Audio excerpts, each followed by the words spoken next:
Salam keluarga Malaysia. Hello and good afternoon. Thanks for joining us. I'm Jessica Lee and you're watching Updates at Noon. Making the headlines today. Decision on new ceiling price for chicken tomorrow.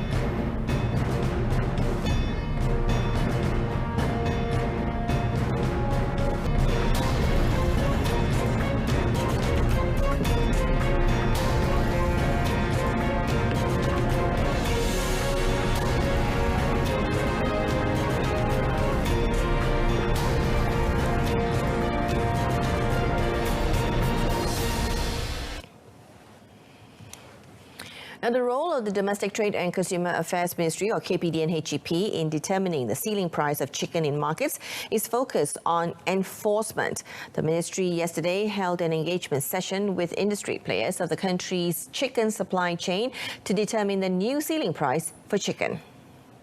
Now, the session also involved the Ministry of Agriculture and Food Industries. According to KPD and HEP Minister Datuk Sri Alexander Nantalingi, the session was held following the announcement of Prime Minister Datuk Sri Ismail Sabri Yaakob on the decision of the government to continue setting the ceiling price of chicken in the market. He said the meeting was also primarily to ensure that sellers would always obey the directives on the ceiling price of chicken. The meeting took into consideration all views in determining the maximum price of chicken in the market in order to achieve a solution that is beneficial for all. On Friday, the Prime Minister announced the government has decided that the price of chicken would not be floated. The new ceiling price of chicken will be announced soon by the Minister of Agriculture and Food Industries, Datuk Sri Dr. Ronald Kendi.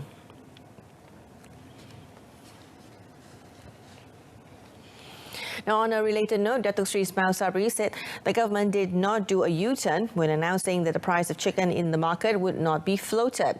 He said the decision was made based on the views of interested parties, especially keluarga Malaysia. Buat keputusan untuk menerima pandangan tersebut dan membuat keputusan. Ya.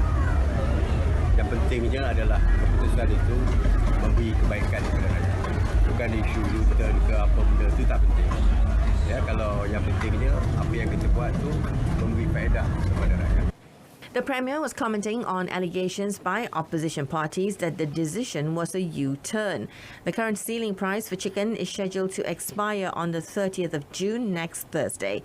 Presently, the government has set the maximum retail price of chicken and eggs for Peninsular Malaysia, with standard round chicken at RM8.90 per kilogram and dressed super round chicken at RM9.90 a kilogram.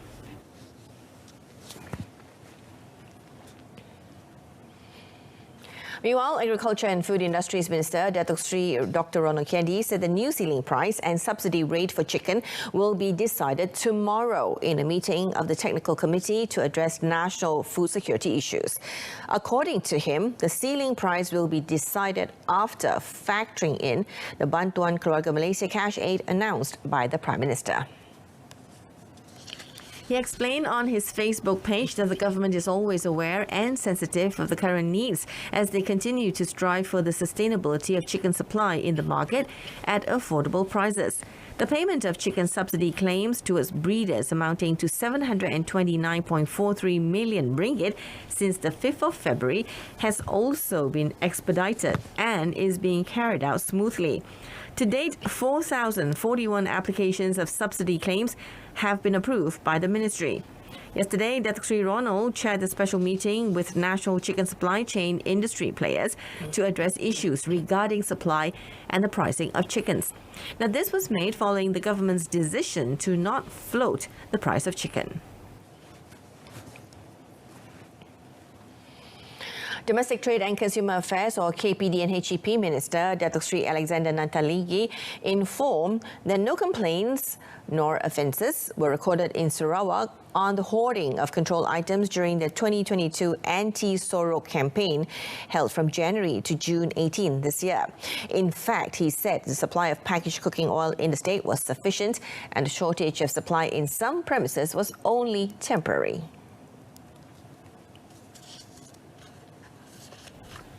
The government is still maintaining the subsidy for cooking oil packets at RM2.50 per kilogram. The move benefits the consumption of 60,000 metric tons of subsidized cooking oil by the rakyat nationwide. Datuk Sri Alexander added that the ministry is also currently investigating over 6,000 premises that have been alleged to have misused subsidized goods, including cooking oil. He said stern action can be taken towards the premise owners if they were found to have committed the offence. Ini kekal, ini masih diberi kepada rakyat. Janganlah tengok kepada hanya yang berbotol yang dimansuhkan. Itu memang program sementara. Semasa PKP yang ketat, saya tak akan agak-agak. Saya boleh cancel permit mereka kalau dapati bersalah. Ini amaran kepada pemain industri minyak masak ini. Now, a total of RM1.54 million in aid has been approved by the Ministry of Entrepreneur Development and Cooperatives of MEDAC for 34 cooperations in Selangor as of 1st of June. Now, it was provided to increase focus in revitalizing affected co-ops due to the COVID-19 pandemic. In 2021, 40 cooperations were approved to receive a total aid of RM1.875 million. Minister Tan Sri Noor Omar said with the aid, co-op can forge a path forward by participating in high-impact commercial fields for even greater returns. Ini menunjukkan bahawa korporasi ring Selangor ini memberikan juga sumbangan kepada pembangunan ekonomi dan negeri Selangor. Oleh itu kerajaan Selangor janganlah tak pandang koperasi ni. Kalau negeri lain boleh berikan perhatian, boleh berikan peruntukan kepada koperasi-koperasi di negeri, mengapa negeri Selangor tak bagi? Jadi saya harap kerajaan Selangor kena pandang sikit koperasi ni.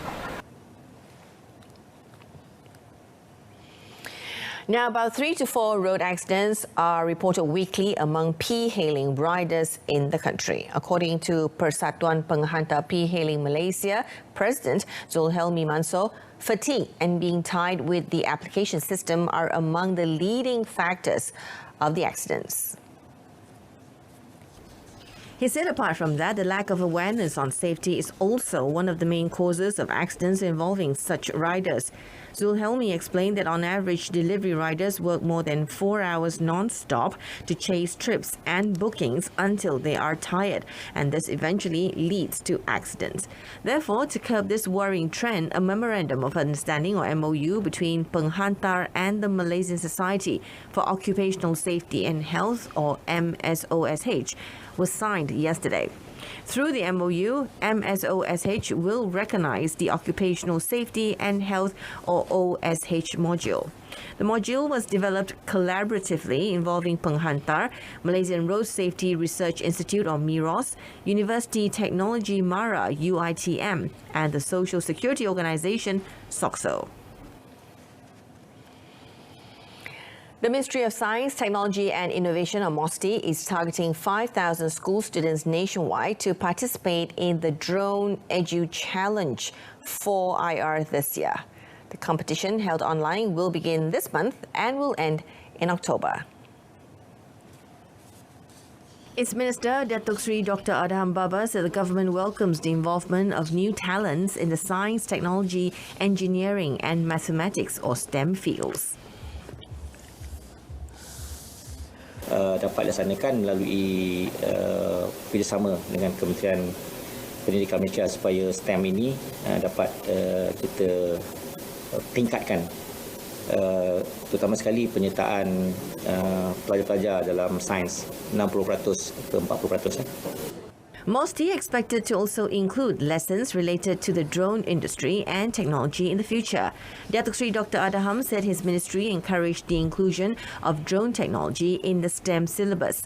The ministry would work closely with the Education Ministry to realise the plan to increase industry players in the drone sector in the future.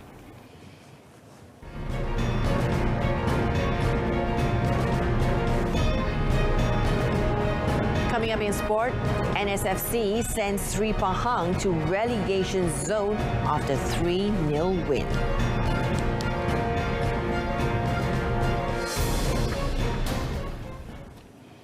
Three sports, wushu, cricket and shooting, have been dropped from the initial 40 listed for next year's Phnom Penh SEA Games.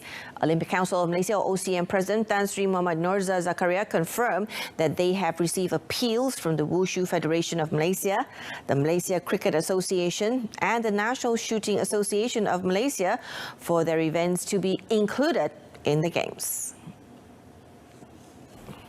Tan Sri Norza added that the SEA Games Federation, or SEAGF, will have their meeting in Phnom Penh next month to finalise the sports. Of course, wushu, I think they have been consistently giving us medals at SEA Games level. So we will basically support their case. Other than that, it's like cricket. Of course, we are actually one of our medal potential, and the rest we will look into it. And in terms of getting justification from the relevant association for us to put a strong ground for inclusion. At the moment, he said Malaysia is looking to participate in 28 sports at the Games. A host nation of the SEA Games must hold a minimum of 22 sports, which must include athletics and aquatics, and 14 of those must be Olympic or Asian Games level events. The hosts can also include a maximum of 8 regional sports. Phnom Penh will host the SEA Games on the 5th to the 16th of May next year. Negeri Sembilan FC, or NSFC, is finally back to their winning ways after 2 consecutive draws, beating Sri Pahang FC 3-0 in their Super League match at Tuanku Abdul Rahman Stadium in Paroi last night. In last night's match, K. Devon's men scored their first goal in the 35th minute thanks to Gustavo Almeida dos Santos.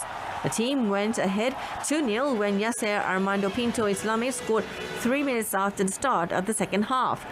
Negeri Sembilan then put the match beyond Sri Pahang's reach in the 53rd minute, with Mateus Alves Leandro scoring. The Sri Pahang has now not won their last 3 matches, and the 6th loss this season means that they are now in the relegation zone with only 8 points, 1 point above bottom team Penang FC.